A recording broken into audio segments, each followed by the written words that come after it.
c'est un peu hors contexte de la partie aiguë, mais quand le faux chenal se thrombose, en gros, on peut distinguer trois formes. Soit vous avez un faux chenal qui est totalement perméable, ça témoigne généralement qu'il y a une porte d'entrée et une porte de sortie. Et du coup, le sang, il rentre d'un côté, il sort de l'autre côté.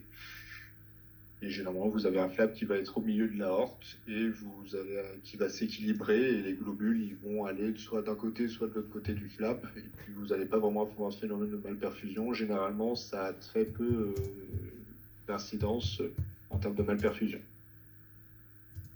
Vous avez ensuite la forme qui est extrême à l'autre côté. Ça va être les patients qui vont avoir une thrombose complète. Donc, généralement, ça va épaissir la paroi complètement. Et là, vous n'avez plus de passage de sang non plus. Ça, c'est la forme un petit peu idéale puisque ça va recréer une sorte de paroi assez dure. On ne met pas de traitement anticoagulant parce que le thrombus est dans le faux chenal et il ne va pas sortir du faux chenal. Et enfin, en dernière option, c'est les formes un petit peu, c'est les formes intermédiaires. Ça, c'est celles qu'on n'aime pas trop. C'est celles qui ont une thrombose partielle. En gros, vous avez encore une porte d'entrée qui va alimenter le faux chenal et il n'y a pas de porte de sortie. Et du coup, le risque, c'est que ça s'accumule, ça s'accumule, ça s'accumule avec un risque de rupture, un risque de malperfusion, un risque de transformation en dissection. Mais là, encore une fois, c'est le fait que le sang rentre dans le faux chenal qui est la problématique, et donc il faut surtout mettre des traitements antihypertenseurs. Et le thrombus qui se trouve dans le faux chenal, qui est un faux chenal qui va être borgne, en réalité, le thrombus ne va pas aller au-delà. Donc il n'y a pas de traitement anticoagulant.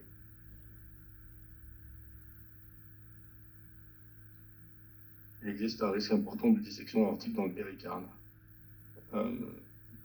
Pour le type A, oui. Après, un patient sur 5 vont faire la rupture. Et je vois que le docteur Lavie-Badi est connecté. Donc, je vais lui laisser la main. Je suis connecté, ouais. Merci Benoît. Finissez, je sais pas où est-ce que je... Mais je peux... En termes de délai, on est tout bon, là, il est 9h30, et puis j'ai eu pas mal de questions déjà posées. Ok, bon, mais j'enchaîne alors. Parfait, merci beaucoup.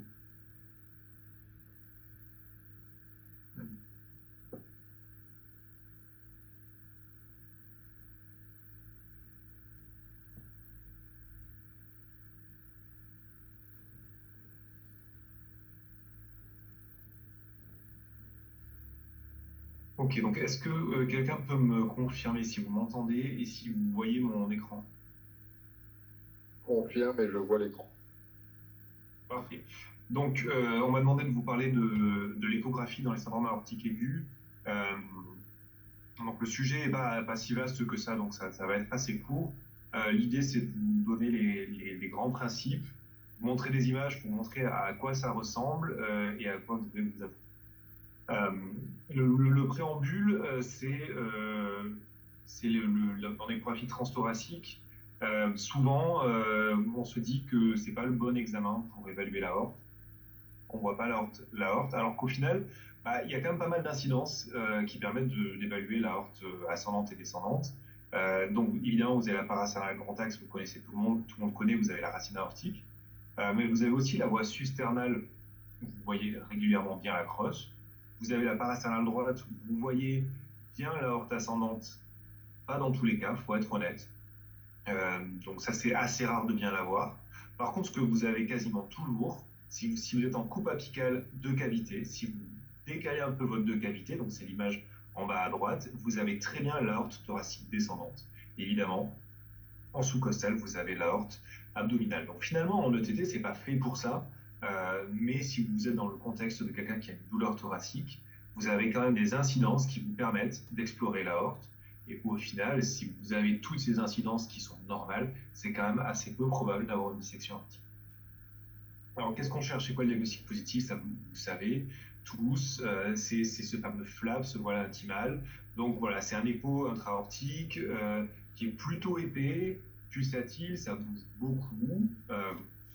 Voir des calcifications dessus, les calcifications intimales, donc on dit que c'est pathognomonique, mais bon, c'est jamais très très facile. Et alors bon, si vous mettez le perpulsé dessus, il y a un brique laqué. Et ça, franchement, c'est assez rare. Ce qu'il faut savoir, on va voir des images après. Globalement, la théorique, c'est qu'en règle générale, le vrai et le faux chenal. Comment on fait la différence? Le vrai chenal, il est souvent plus petit que le faux chenal. Le vrai chenal, il va se gonfler en système. Et si vous mettez le Doppler couleur, c'est le vrai chenal qui s'allume. En règle générale, en plus, le faux chenal, il a tendance un petit peu à se thromboser. Donc voilà des images qui sont des vraies images, c'est des vrais patients, avec un peu les coupes dont je vous ai parlé. Donc en haut, vous avez la paraterral contact, ce que vous faites chez tout le monde, vous voyez quand même, il n'y a quand même pas trop de doute, ça se voit assez bien. Le flap, il est bien épais, ça bouge beaucoup. Donc quand vous savez ça, il n'y a aucun doute. Et puis si vous n'avez pas vu le flap, il faut quand même noter que l'aorte ascendante est dilatée de façon anormale. Plus difficile en susternal, vous avez la crosse. Vous voyez quand même qu'il y a des éléments qui sont anormaux. La coupe de cavité un peu modifiée dont je vous parlais, c'est celle-ci. Donc là, vous avez l'aorte thoracique descendante et vous voyez très très bien, c'est une dissection de type B. Vous voyez vraiment très très bien le flap. Et ça, c'est en sous-costal, l'aorte abdominale. Et donc vous voyez vrai et faux chenal avec la couleur qui s'allume dans le vrai chenal.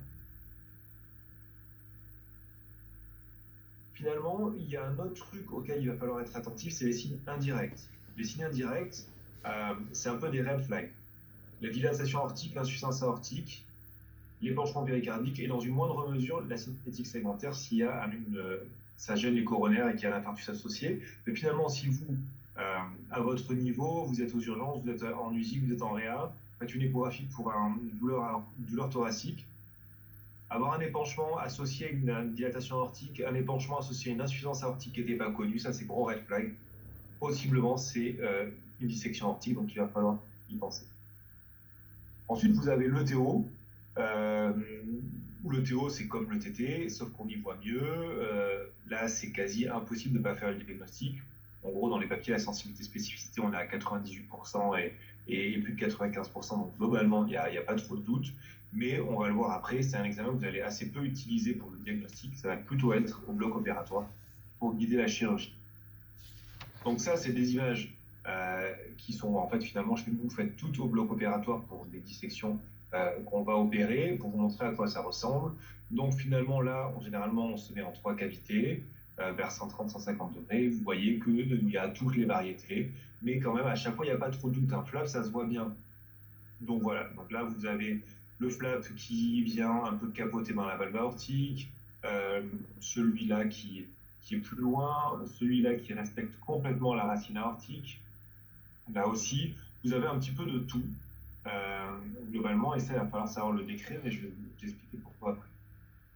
Vous pouvez aussi utiliser pour la haute thoracique descendante la coupe petit axe à 0 degré, et donc là, vous avez donc des images assez classiques, et on peut revenir sur ce qu'on a dit tout à l'heure, à savoir qu'ici, quand on met la couleur, c'est le vrai chenal qui s'allume, pas le faux chenal, que c'est le vrai chenal qui se gonfle en systole ici, donc on voit, et que souvent le vrai chenal est plus petit que le faux chenal.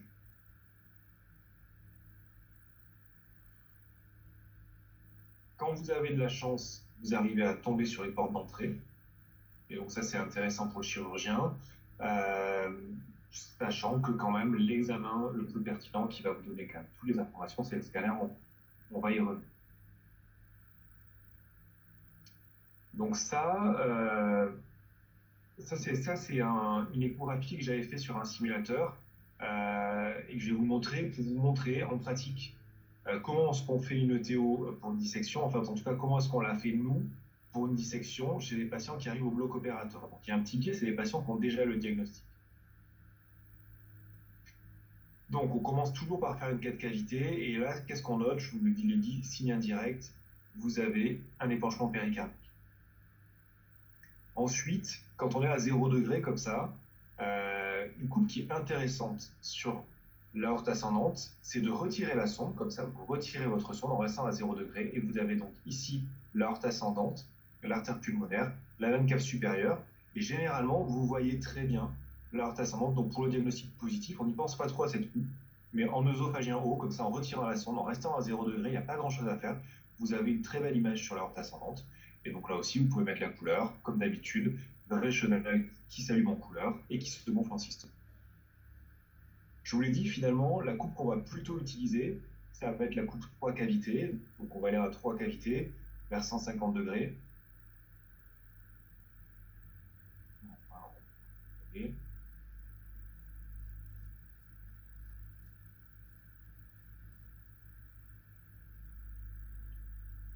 Voilà. Alors là, il y a une chose importante à voir. Je me remets là. On est en trois cavités. Ici, vous avez une représentation du cœur avec, là, il faut voir l'œsophage, l'estomac. Et au final, vous avez la sonde de Théo qui est ici, qui est derrière l'oreillette. Donc ça, c'est la coupe classique. Et donc, ce que vous pouvez voir, en fait, c'est que quand on a la coupe classique, on ne voit pas très bien l'aorte ascendante. Donc, ce qu'il ne faut pas hésiter à faire, c'est retirer la sonde. Vous voyez ici. On va retirer la sonde dans l'œsophage pour mieux découvrir l'aorte ascendante. Vous allez le voir juste après.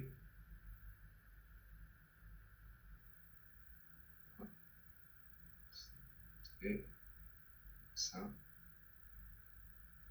Voilà.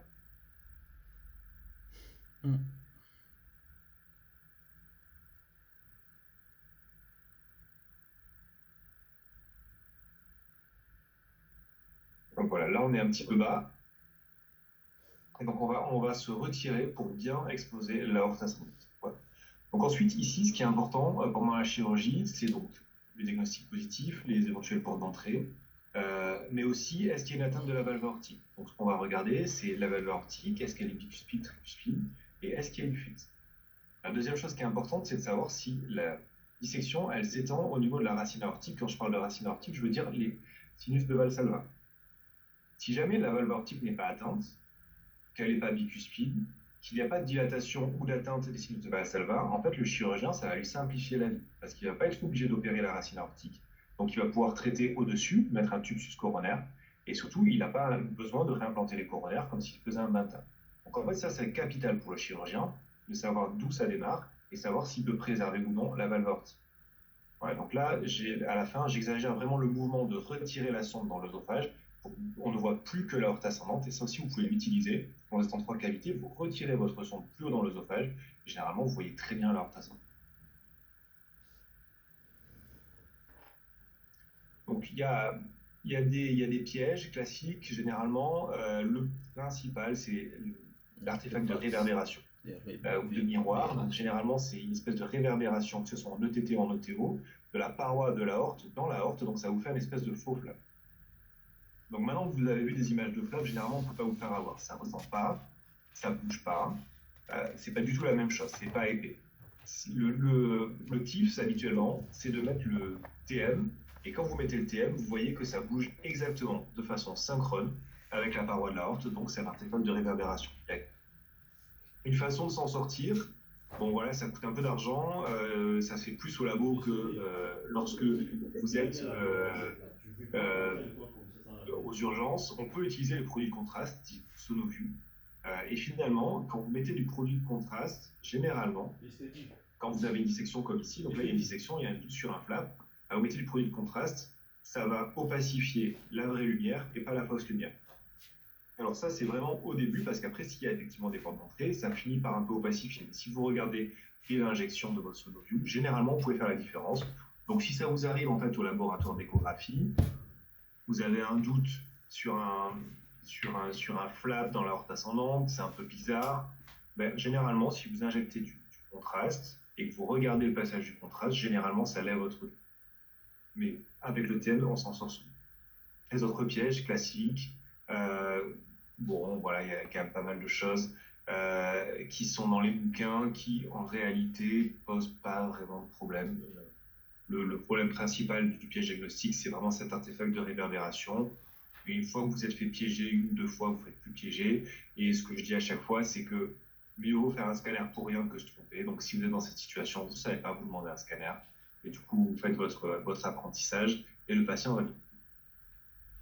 Les autres syndromes aortiques aigus, en échographie, c'est assez limité. L'hématome de paroi, en ETT, on ne voit pas. En ETO, on voit ce type de choses, un dépansement, croissance circonférentielle. Donc on peut le voir. C'est pas très facile, sincèrement, le scanner est vraiment là-dedans. C'est un exemple. Ça va être la même chose pour l'ulcère pénétrant. En ETT, vous ne voyez pas ça, c'est souvent en plus l'aorte thoracique descendante. Le TO, vous pouvez avoir la chance de tomber dessus, mais sincèrement, on peut le voir, hein, mais ça reste quand même très très inférieur au scanner pour le diagnostic. Par exemple. Sur ce qui est traumatisme de l'aorte, Là aussi, le TT marche pas très bien, le TO est très inférieur euh, au scanner, mais finalement, en fait, ce qui se passe, c'est que vous avez souvent des polytraumatisés euh, et des fois, finalement, il n'y a pas pu avoir le body scan qui va bien pour la horte.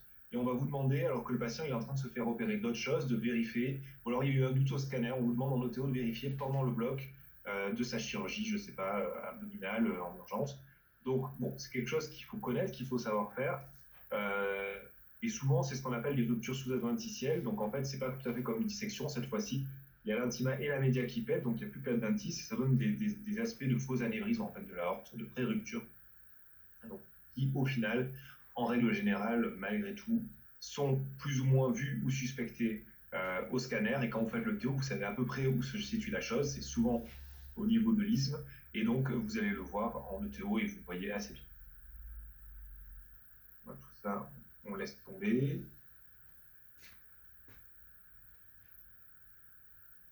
Pour en revenir là-dessus. Voilà. Donc, en gros, pour résumer, on ne peut pas parler pendant 2 heures de l'échographie et de la dissection parce que après avoir vu à quoi ça ressemble, voilà, les grands points, vrai, faux chenal, porte d'entrée, ce qu'on peut voir en ETT, oui, on peut voir. Le TO au bloc opératoire, il n'y a pas grand-chose à dire à part savoir quand est-ce qu'on le fait. Alors, quand est-ce qu'on le fait? Ça a été remis à jour, et donc là, ce sont les recommandations qui ont été publiées en septembre de l'ESC. Quand est-ce que vous devez utiliser le TT et le TO?